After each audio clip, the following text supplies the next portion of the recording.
Hey guys, welcome back to another video. Today we're going to be doing something a little less car related and more Christmas related. These are videos that I watch every year and I thought I'd give it a try this year. So with Christmas coming right around the corner, I thought I'd give you guys a top 5 wish list or gift idea list. Something that you guys can ask for or you guys can get for someone. And all of it's ranging from $15 to $300, depending on what you get. And these are all things I've used in my videos this past year. Some things you may not have seen, but I definitely used them. So I'm gonna start ranging from lowest all the way up to highest. So for number 1 is a decent tap and die set. This one is Maximum brand. I think this is only available in Canada. Definitely might be able to order online, but these are stuff that I highly use. As you can tell, everything in here is just filthy, but these things are absolutely awesome for if you strip a bolt and you need to re-tap it, or you find a bolt somewhere in your garage and the threads are super crusty, so you just want to re-thread it. Also in this same category is a thread extractor. Unfortunately, I don't have any on hand because I broke them and then I lost them in the move, but these things are awesome because they get you out of a pickle real quick. I also want to just throw in there, I'll leave links for everything down in the description. You don't have to go with the exact one that I posted, but the list is there. So if you guys decide to go with a different brand, that's totally fine. It's just these are the ones that I recommend. Now, number 2. This could definitely be a hot take.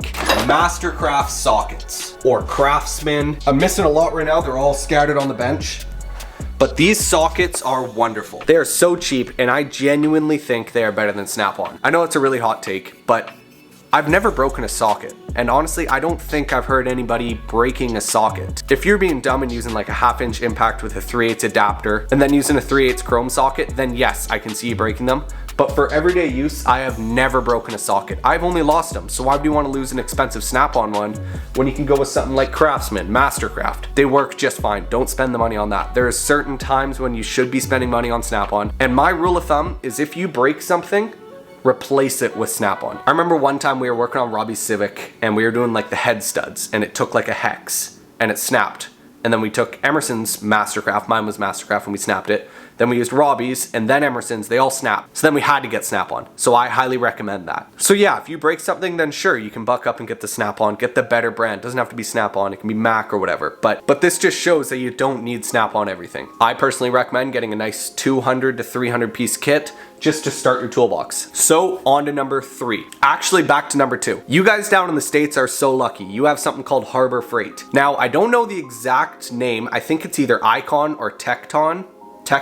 But anyways, I heard those sockets are unbeatable. And the warranty from Harbor Freight is just unreal. We don't have anything like that up in Canada. Actually, you could kind of call Princess Auto that, but it's just not the same. So you guys, I highly recommend the Tekton or Icon, anything. Harbor Freight is unreal. Number 3, this is what I recommend next. These little guys, or big guys even. These things are swivels, universals, whatever you guys call them. These things work wonderfully. This is where I'd probably recommend going the higher brand because I've broken so many of these, but go Snap-on, Mac, whatever you guys want. These things work so nice to get into tight places. And sometimes you can do the thing where you get the duct tape on 2 extensions and then you go there, and then you can add a few more like that.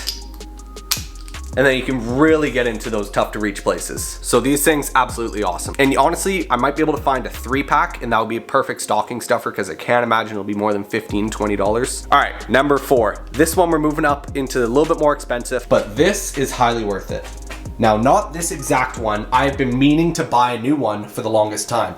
The problem with this thing is it is extremely hard to jack up low cars. Getting underneath the side skirts is just impossible. You want a nice, long, low profile one. Every single time I go to use mine, I absolutely hate it. I wish I had a better one. There's really nice ones. You can get some beautiful, beautiful, beautiful Snap-on ones, but that's just not in our budget. Us, we don't need it for in this garage. Say if you're working in an expensive shop, then sure, a Snap-on one makes sense. If you have disposable money, then sure, the Snap-on one makes sense. But like me and you guys, we spend all of our money on our cars. We don't have time and money to be spending on a floor jack. So that's why I recommend this one. The Harbor Freight Pittsburg one, I have heard nothing but good reviews on. I need to buy one. The problem is it's just right now, shipping across the border is kind of expensive, but maybe you guys have something in your local stores that is roughly the same. Unfortunately, I don't. So I'm just gonna have to buy this one eventually, but the low profile Pittsburgh jack is just unbeatable. So that gift is definitely a lot more money, but it's also a lot more worth it. Now, the final 5th gift.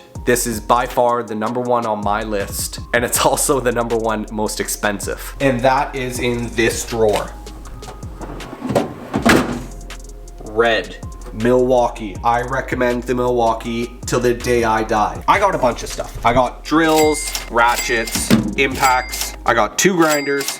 I got a big 1/2-inch one, and I even got stubby 3/8. I got a lot of stuff because I use it all the time. I try and use power tools whenever I can. I don't see the point of using ratchets if you don't need to. Some people sit there all day just turning the ratchet, when you can just hit it with a few blasts of the impact. It just makes life so much easier, and it gives you a good hobby. Now, getting into the Milwaukee, I would highly recommend the fuel line. It is just so much more powerful. You get way more power, battery life. And when you're trying to take off stubborn bolts with this thing, you want as much power as you can. And when you're trying to cut through thick gauge metal with this guy, you want as much power as you can. As you guys can tell, everything here is beat because I use it all the time. Now, as much as I'd love to say this guy is the most used in my toolbox, it's not. This guy is. This thing is an absolute workhorse. The 3/8 stubby fuel is unbeatable. I personally use this more times than this, that, and the rest of the things in there combined. Don't get me wrong, the electric ratchet is absolutely beautiful. If you guys were to buy any power tool coming up, I highly recommend this one. I cannot recommend it enough. The 12 amp battery is perfect for what I need it to because I always have a charger nearby, and I have 2 batteries, so I just keep them on rotation. This guy is definitely good for suspension, taking off wheels, stuff like that. This guy's good for using in tight places.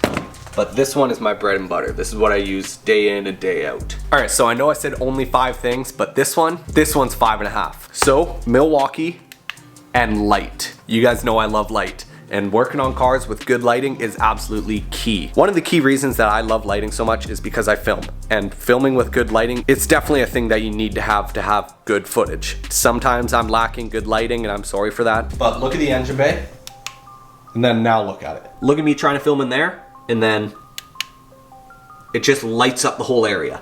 Even working underneath, you guys can actually see. Doesn't need to be Milwaukee. I just got Milwaukee because the batteries are super easy. I already have tons of them, but you guys can get some really nice plug-in ones. I had a few brands before, ones that you just plug in overnight, and those worked awesome. I just don't know what happened to them. But the one I really want is the one that goes on the underside of the hood. Milwaukee makes it. It takes like an M12 battery, but it's adjustable and it clamps to the outside of the hood on the inside, if that makes sense. I'll show you guys on the screen. But I promise you, having good lighting working on your car will absolutely change the experience. I want you guys to have the best time working on it, so that's why I made this list. Things that'll definitely help. I'm not giving you a list of gimmicky ideas. I don't care for that stuff. That's the problem with some of the videos that I watch. Stuff that I know I would never use. So this list is everything that I've used, and I know you guys will too. So I just wanted to get a list out for you guys before Christmas. So I hope you guys really enjoyed it. Let me know down in the comments what you guys would add to the list. And if you guys don't like my list, and even let me know about my controversial Mastercraft is better than Snap-on. I'm excited to see what your guys' lists are because I definitely could add a few things to my wish list for this year. I know this isn't my regular style video, but I really enjoyed making it, and I hope you guys enjoyed watching it. So thank you guys very much for watching, and I'll see you later.